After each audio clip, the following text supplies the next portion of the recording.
Hello. Hi, everyone. Thanks for coming. I appreciate it. I know this is the last session before dinner, so I've already promised someone I will not talk about food after just thanking you for coming right before dinner.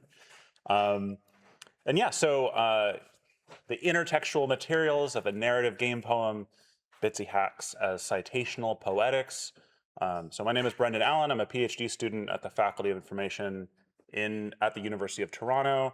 But I come into game making through a background, a practice in poetry, and writing poetry, and studying poetry and writing. And so a lot of the way that I want to talk about what goes into Bitsy, as well as a few other kind of constrained tools for game making, is through this lens of thinking about poetic practice, and especially a kind of citational or remix-oriented or intertextual kind of way of thinking about creative work. And so I find intertextuality, even talking about games, to still be a very helpful concept.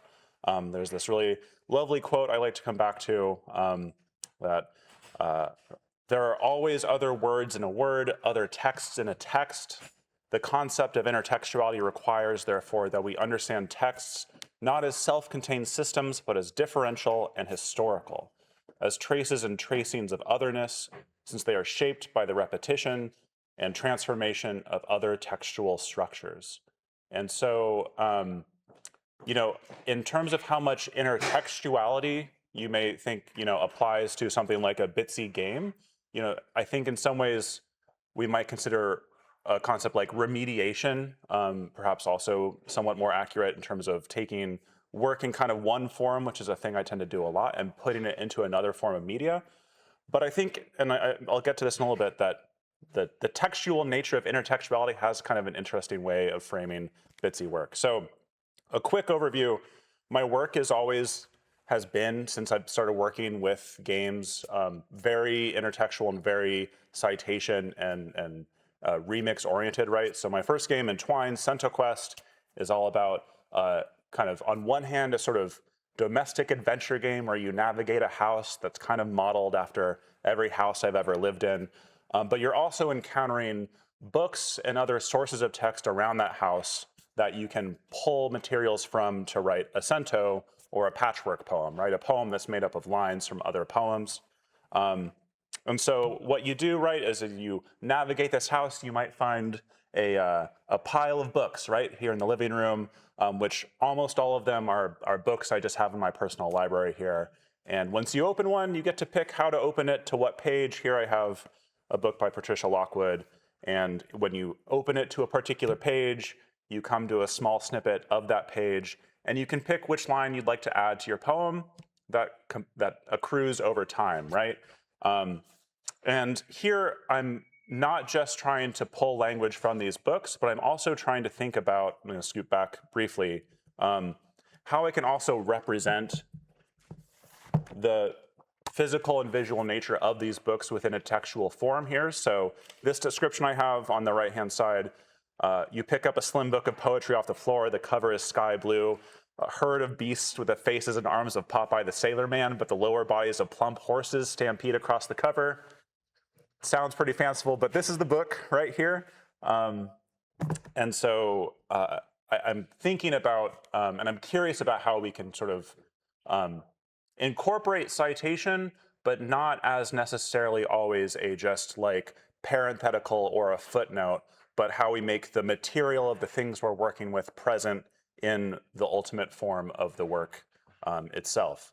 I'm just realizing that I'm talking internally as if I have 15 minutes, but I realize I have a bit longer, so I'm going to internally, it's definitely not the Starbucks double shot I just had some of, so I didn't drink it all, so we'll be okay. So here is where, this is sort of the first thing I worked when I'm really thinking about how I can incorporate my poetic practice involving lots of citation and lots of remix into something Entwine, into something that's very text-based. There's no images throughout it. But then I kind of moved on to experiment with Bitsy. And basically every game that I work on is also a strategy in teaching myself how to use that system, which these constrained tools are a major focus of my dissertation. So it's also a way to kind of think about how can I trick the University of Toronto into funding me to just learn how to use Bitsy, which so far so good. They haven't caught on. So the last Best Western in Ohio, you navigate this hotel that's set, I guess, in Ohio, but the hotel is also kind of the underworld. I'm glad we have some other people who have been working with the underworld in audience today. So you kind of, the Best Western kind of unravels as you move through it. You encounter some characters within the hotel who kind of have light allegories to, say, figures of Tantalus and Prometheus, right? So here we have at the hotel breakfast bar, an image I'm sure all of us are well aware of at present, right? You kind of bump into a character who's being punished for having jailbroken all of the thermostats in all the rooms to heat up the rooms. And so he's always, so kind of a mixture of Prometheus and Tantalus. He's always at this breakfast bar, but the breakfast bar is never quite that good. It's not as good, you know, like the hard-boiled eggs are like not great. And there's also some birds there just pecking at his stomach. So it's a light touch, but it's sort of, here's the side-by-side of how I'm kind of imagining that character. There's also a little dog character who is kind of like my Virgil figure within this that leads you through this process. But also, this is my first time working with sound, which is a thing that Bitsy allows, right? And I have no musical talent whatsoever. Basically, everything I do is me learning how to do the thing I don't know how to do. So I was like, well, what's hotel music? And the two I could come up with is The Girl from Ipanema and Hotel California. And so this was also an exercise in just briefly teaching myself how to transcribe from these like freely accessible sheet music on the internet into Bitsy. Here is very somewhat embarrassingly my Girl from Bitsy Nema. I don't know if it'll.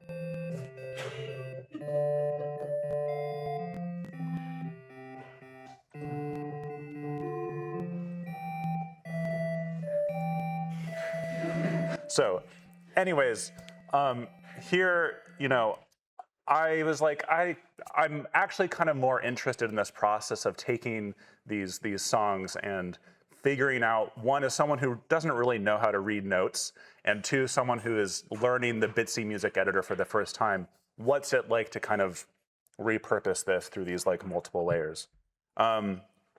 So again, my project in progress, and none of these are what I'm talking about, but they're all sort of informing one another. I'm currently working on something called the Tiny Toy Theater Imagination Kit, my excuse for learning Decker, if anyone is familiar with Decker, in which I'm taking these actual toy theater sets, these 19th century toy theater sets from Poetics Toy Theater Company that we have at the Rare Book Library at Toronto, scanning them using this high-tech scanner that is only in German. So I've also had to learn the word scan in German. I don't know it off the top of my head, but I know the button. And so basically taking these character sheets, well, I'm calling them character sheets. They're functionally character sheets, right? Scanning them and kind of reconstituting them within this heavily mediated form that is Decker, which, if you're unfamiliar with, right, is very constrained in its visual affordances. But here I have, you know, a kind of prototype of how you might, within Decker, find these different characters, assemble them into a little toy theater, not really a performance, but more, I guess, like a, what are those shoebox things you did in high school? Or a diorama, yeah. You're like, high school, Brendan, what high school did you go to? Yeah, little dioramas of a little toy theater set all within Decker here. And so this process, as well as the piece I want to talk about in greater depth, which is my piece in the first issue of Game Poems, really prompt me to think about what it means to account for all of these, not just literary sources that are going into the work that we do that involves remix and remediation, but these tools, right? Because I found as I was working in Decker, I was making heavy use of all these modules, which if you're familiar with Decker, right, it's really easy to take a deck that someone else has made that has some predetermined functions and just move them over to the deck you're working in. And John Ernest, the developer of Decker, is wildly sort of inspirationally open about sharing research and materials, right? So he's made a deck about dialogue systems and puppets and color and fonts, right? And I realized I was just constantly dragging things into my own work to make use of it for my own purposes. And yet oftentimes I think these sorts of things like the Bitsy hacks I'll talk about in just a little bit, a lot of times these are the sorts of things that when we're sort of doing the acknowledgments or the citations of our work, we talk about the literary thing that we're inspired by, and then, and we use some of these tools, and we're going to tuck those tools away. But in the case of a Bitsy hack, as I'll talk about, in some ways, there might be just literally more text from a Bitsy hack in your game than text yourself that you wrote. In fact, probably, considering how long those HTML files are, right? So to kind of launch more fully into a closer look, so in the first issue of Game Poems here, my piece, A Look of Glass Stops You, is a work in which you kind of have the screen split between a top zone and a bottom zone. The top zone is sort of the kind of zoomed in view of the people you're encountering, and the bottom half is sort of the top-down view of your character moving about a single room, right? And as you move through this room, at first it's full of static. And as you bump into these eyes you see in the bottom right, you kind of enter these small vignettes in which there are clearly some type of figure, but all their faces are all staticky, right? And as you progress through this room a few times, you start to uncover strategies through these kind of little micro games of loosening that static, right? So here's one section in which you're kind of going around moving this water from space to space, and you can see as the water level evens out, that static disappears from the faces of these characters, right?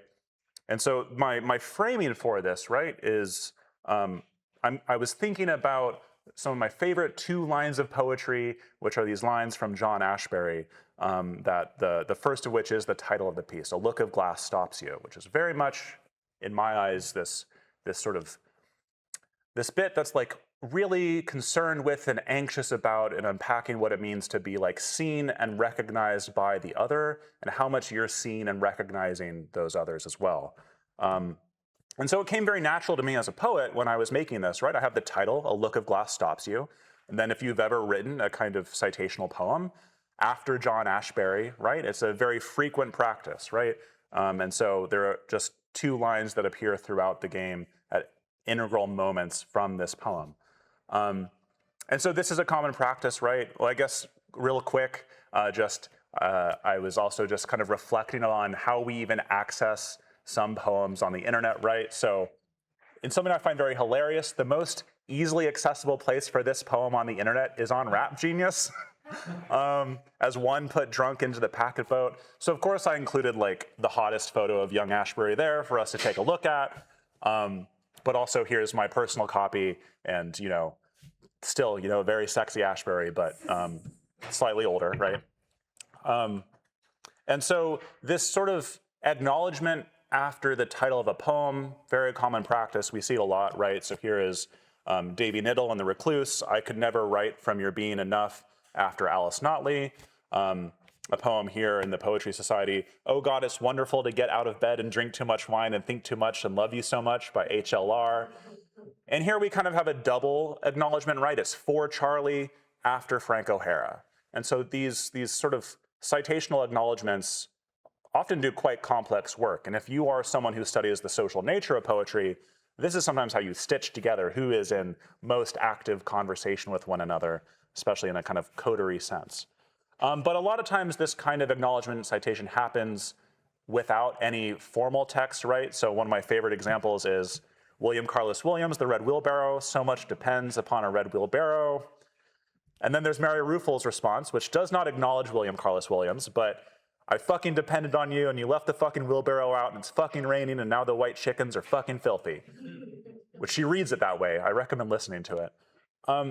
So here, right, if you have read the original Williams poem, as soon as you see read by Ruefle and you see the wheelbarrow, you're like, okay, I get it, right? But it's not, there is no after William Carlos Williams in this particular one.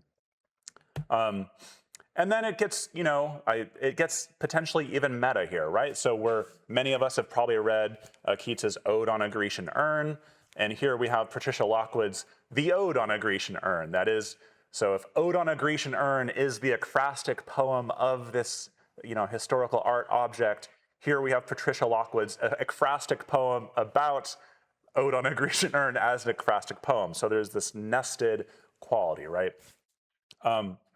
So I'm always kind of thinking a lot about what it means to acknowledge and attribute and think about the myriad sources that go in to inform our creative work. But I actually ended up thinking about this a lot more in a way that I'll admit I have not resolved yet whatsoever, tied to my piece in Game Poems, because in terms of submitting my work, it's this, and Game Poems issue 2 is open for submissions now. If you're curious, it's a great place. When I submitted this piece originally, before it was accepted, I got an email from Jordan Magnuson, who's kind of the project lead. I know JD also plays a major role in it, as well as a whole editorial collective, right? But Jordan said, well, we're interested in the piece, but we were wondering if you would consider adding sound to it. Originally, it was completely silent, mostly a function of I just did not have time to do my transcribing another song into Bitsy method, right? And I was like, oh yeah, sure, no problem. I'll just put some music in there real quick. When do you need it? 2 weeks? Yeah, which led me to Bitsy hacks, right? Which I'll talk about in a second. So that was one conversation that sort of really affected the materiality of my piece, which if you can imagine this in silence, and then imagine it with every time you're in the room, there is this kind of hushed conversation happening. I mean, I think it really changes the piece for the better, but that's become such an integral part of the texture, right? And then there's a second email exchange I had with Jordan that kind of pushed this conversation even further in my mind, which is that when I submitted this work, I had a whole series of acknowledgments alongside my piece. And the first one was for John Ashbery, right? But also acknowledging some of the sound that I used for these various open use sound files and the individual hacks I used. And just as they were kind of figuring out the aesthetic design of the journal, he mentioned like, well, actually your note is quite longer than a lot of others. Would you be interested in putting some of this acknowledgement material in the game itself? And I was not quite sure why I didn't want to do that, but I didn't want to do that. And in fact, we had a really lovely exchange about it that I think hopefully informed one of the choices that went into the journal, as long as probably conversations with plenty of other people.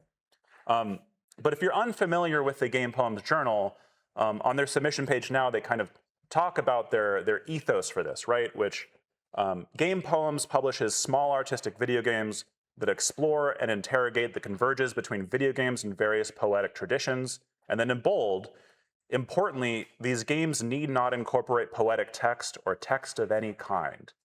And so as someone who's mostly worked in textual poetry until recently, I find this provocative in like every sense of the word. There's a part of me that's like, yeah, I mean, anything can be a poem if you call it a poem. What does this mean? And then part of me is like, yeah, but poem's words. So anyways, this is also raising the question for me of then what does it mean for something to be a poem? A question we will probably answer objectively by the end of this talk. But then also, what does it mean to consider the hierarchy of textures and materials within a given work in terms of how we identify it, right?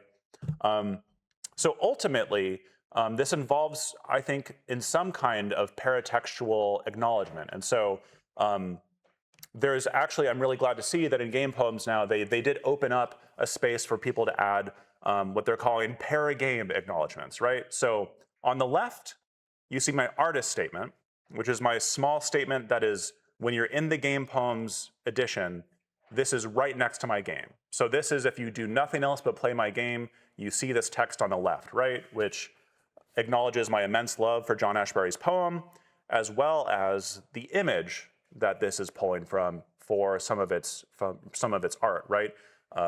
a line art from a reference key to the Old Club by J.E. Sampson, a painting in 1916, which I'll talk about in a second. And then on the back end, right, where there's more of an author, where there's more like biographical information and process statements, is where I have on the right-hand side my paragame acknowledgements, which is where, I mentioned Bitsy. I mentioned the various hacks I used, Rob Duarte's old Bitsy archive, Max Bradbury's Pixie, Sean S. LeBlanc's dialogue pause, and David Mowatt's Bitsy Muse, which is the only reason there's sound in here at all, as well as the audio tracks that I pulled from these Pixabay users, and two people who were very kind enough to test it for me beforehand, right? And so then I was starting to think about, well, what is the hierarchy here, right? Because on one hand, I'm kind of identifying that Ashbery's poem is the most important, the first and foremost cited text in this piece, right? But actually, I have 2 lines of Ashbery here.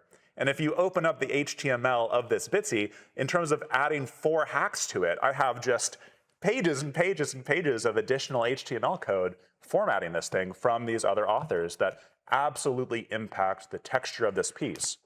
Not to mention the visual element here. So on the right, we have one of the scenes that shows the kind of unstatic version of the room.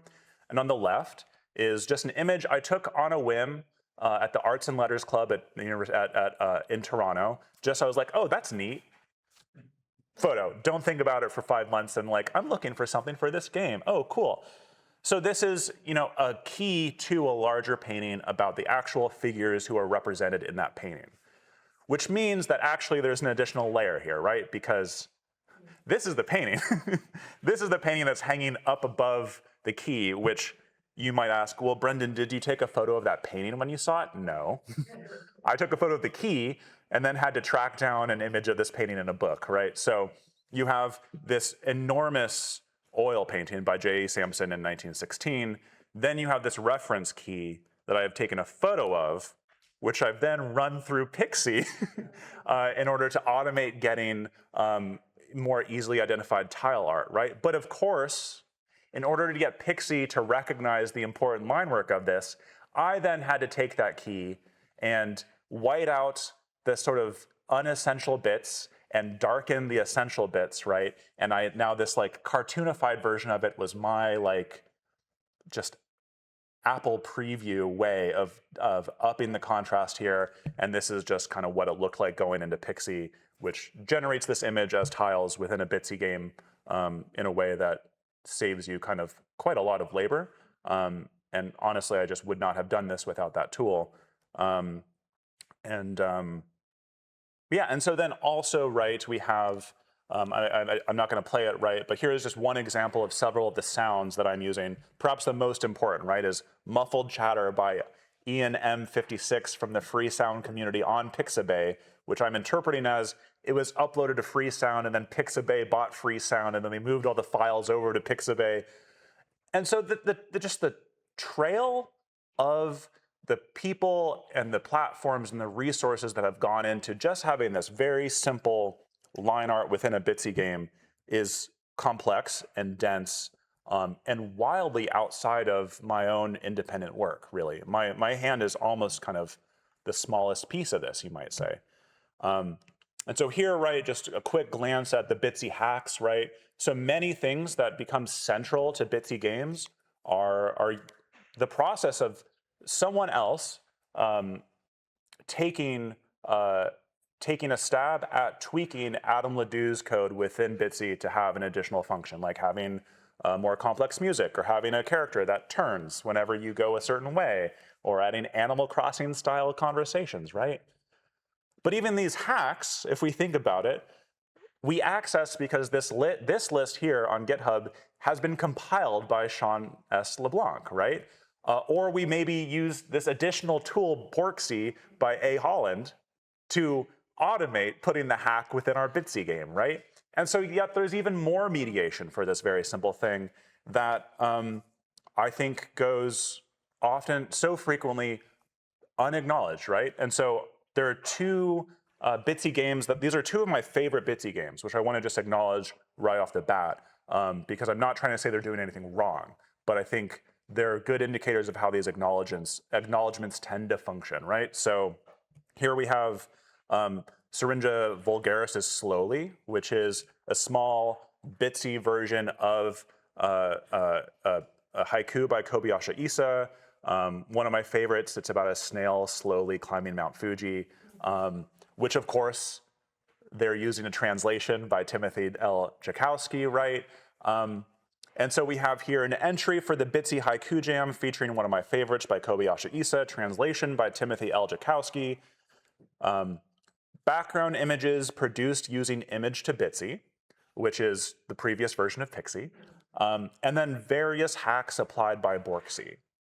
And so the complexity of various hacks applied by Borksy is a much more complex dynamic, right, than just this one phrase has. John Lee Cooper's Blind Spot, one of my absolute favorite Bitsies. The only time I've been physically disturbed by a Bitsy, so like take the content warning seriously, but it's impressive to have a disturbing Bitsy, right? We see in those links there, made using Bitsy Color Plus, Bitsy Muse, and good old Audacity, with a couple freesound.org sounds in the mix, right?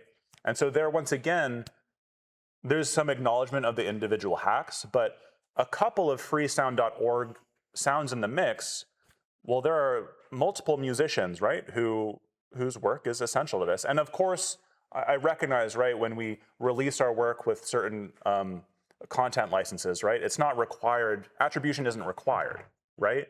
But it is true that the inherent texture, especially if we're thinking about what makes a game poem if not text, then I think we also have to re-examine the hierarchy and the value and what we consider to be the material.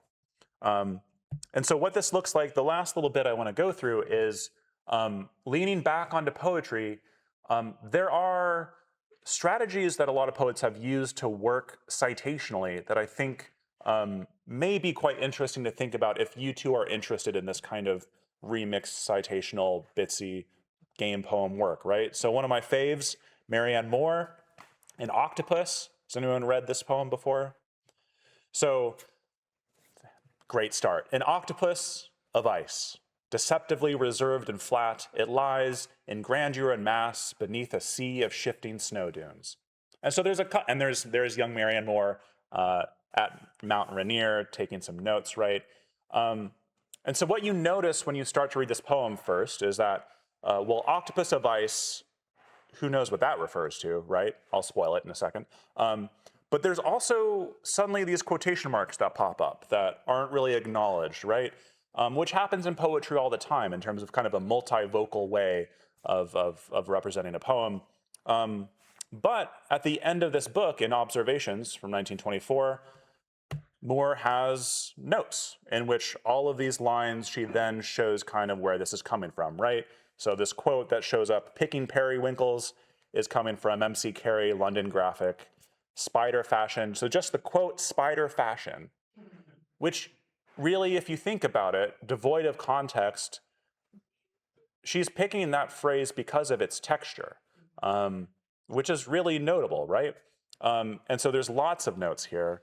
And in fact, the octopus of ice is, in fact, Mount Rainier here. So this is, if you look down at Mount Rainier, it does kind of look like a little snowy octopus on top of a mountain.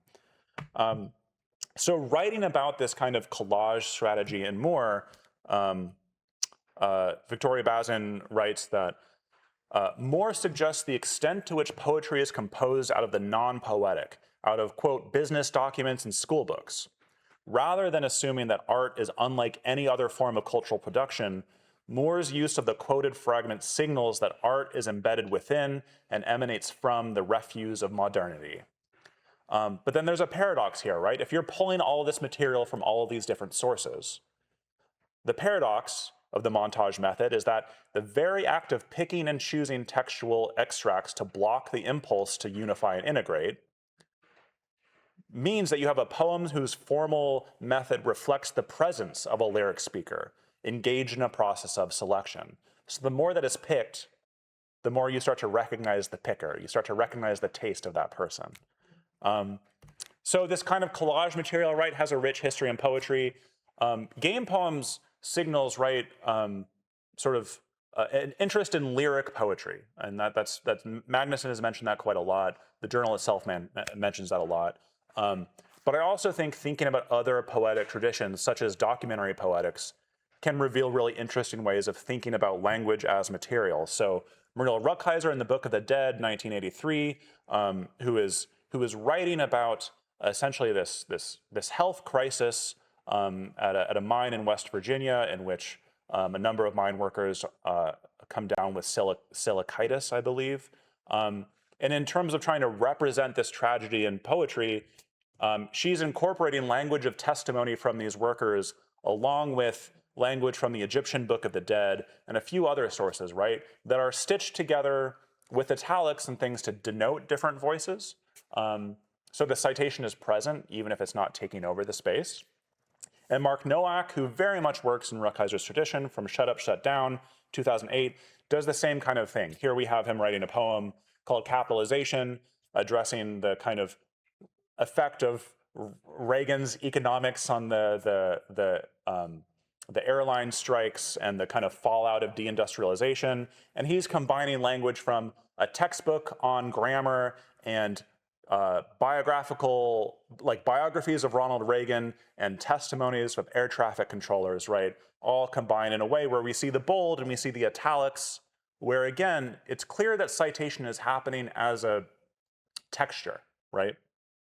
And this happens outside of poetry too. I mean, I could give you many, many examples, but one of my favorites is The Lifespan of a Fact, which is a kind of literary journalism piece in which it's a story, but is surrounded by the constant running debate of the author and the fact checker.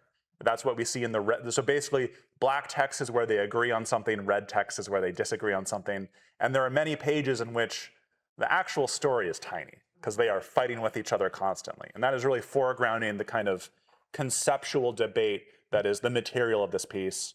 And then finally, the kind of last example of poetry I want to lead is what I honestly think of as maybe one of the best books of contemporary poetry, Ross Gay's Beholding, which starts with Ross Gay writing a one long book-length ekphrastic poem, which starts with just the YouTube video of Dr. J. Julius Erving doing his wild layup from behind the backboard, right?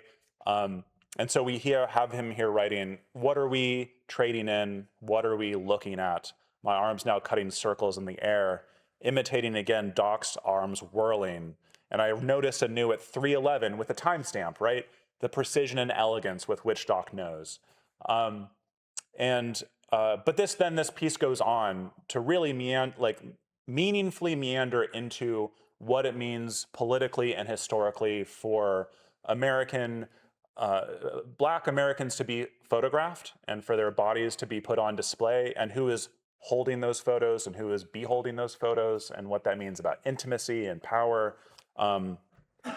And another thing I love about this book is that it has a 9-page acknowledgement section, which starts with these, which I think are a very helpful place to kind of come to a close here, right? So Gay writes, "Nothing I write by myself.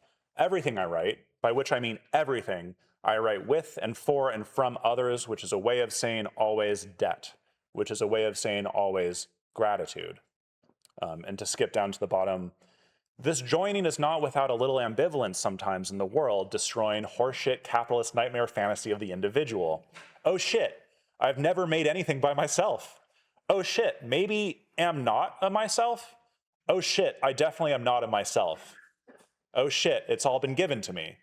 It's all been given to me. Oh, thank you." And so where I want to end before we can kind of jump into Q&A is thinking about what this kind of material recognition of the multitudes of influences that are going into even something like a Bitsy game poem, right? What does that actually look like as a piece? Because it's one thing, just go back, right? To have on the page, right? To visually have this debate that is always present with you as you're reading the piece. But, Bitsy has a very constrained space, right? It doesn't do text. I mean, if you want to do a textual editing Bitsy hack, please let me know. I'll be the first to try it out, right?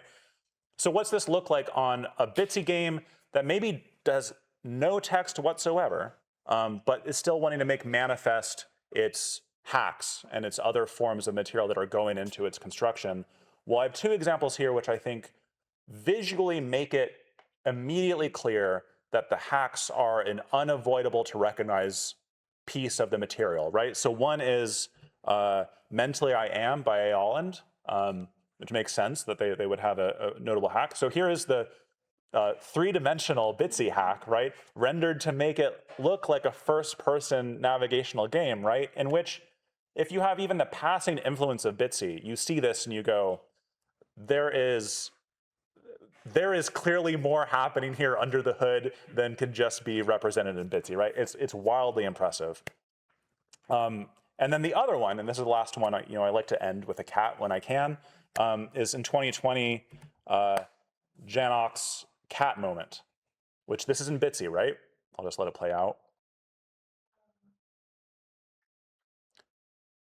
So here we have a density of visual representation that already indicates that this is not just base level Bitsy, but also an acknowledgement on the itch.io page of how, if you may recognize this image coming from Edward Muybridge's Animal Locomotion Studies from 1887, in which he does this series of sheets of kind of photographs of many, many different animals just walking, right?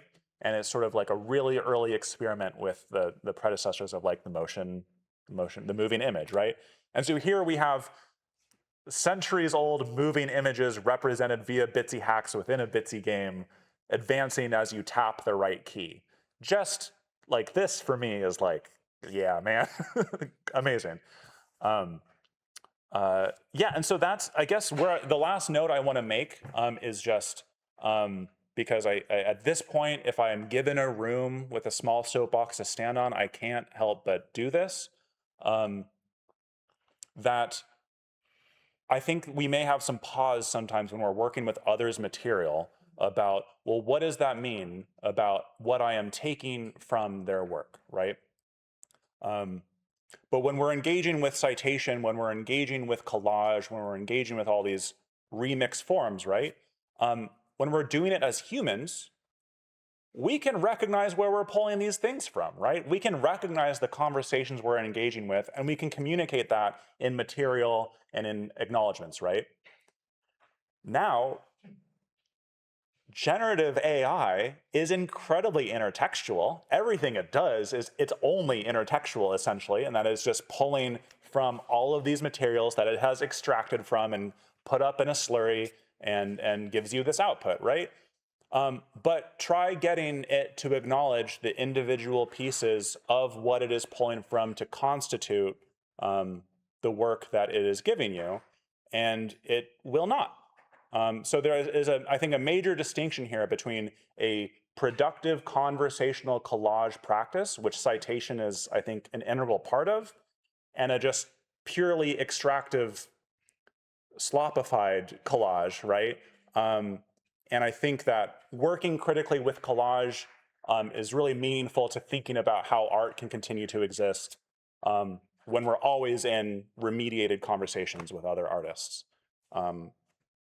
Stepping off the soapbox, and that I think is where I can conclude for the talk. But happy to chat now, happy to chat later, happy to share games. And the last thing I'll add also for those in the Discord as well as here, on our Discord channel for this talk, I've also posted links to every game I've talked about, because obviously a GIF on a screen does not do any game justice. So feel free, they're all very short. You could play them all during the Q&A probably, although I'd like to talk to you. So yeah, thank you all so much, and happy to chat as much as you would like.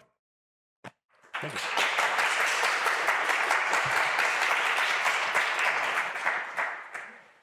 Yes, please. I love this talk. Thank you so much. Thank you. I'm curious to hear a little bit more, Brendan, about kind of the affordances you see of these very early things. Like obviously, Yeah. Bitsy is so defined by its limitations. I don't know Decker particularly well, but it seems like it is as well. And I teach Bitsy a lot to both people who have never made games before and people who are lifelong programmers.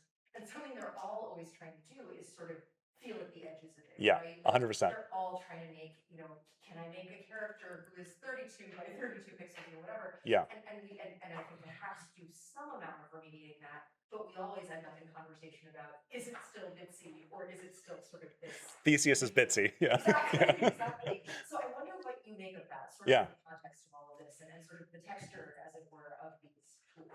Yeah, so I mean, so as a whole, I'm sorry. Repeat the question. Oh, thank you. Sorry. So the question, apologies as I summarize it more briefly, is just what do I make of these very constrained tools like Bitsy, Puzzle Script, Decker, right? What do I think about and how do I think of their affordances as tools, especially perhaps in like a pedagogical context? Is that fair? So on one hand, right, there's the immediate answer, which I always have, which is just like getting more people who don't know how to make games realize they can make games is always a boon. Like that's a net positive always. However, I think also these really constrained tools, especially when they're designed by an individual or a small team, I think materially also engage with this kind of citational work. Because if you are making a Bitsy game, even just with plain Bitsy, the choices you're making, the design you're doing, the limitations you're hitting means your game is always in conversation with Adam Ledoux.